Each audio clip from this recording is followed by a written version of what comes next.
கஜமதில் உலவும் கனகநாதனே குரு பகவானே வில்லும் நீரும் ஆளும் அரசே வாக்கில் நின்றிட வேண்டினோம் வியாழக்கிழமை வாரந்தோறும் தீபமேற்றியே போற்றினோம்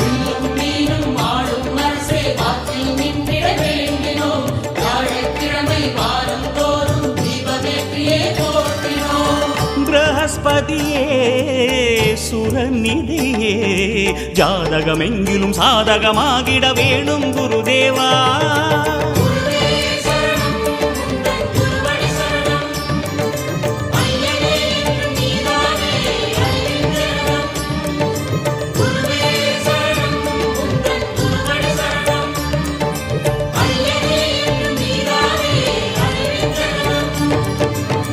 குரு பகவான்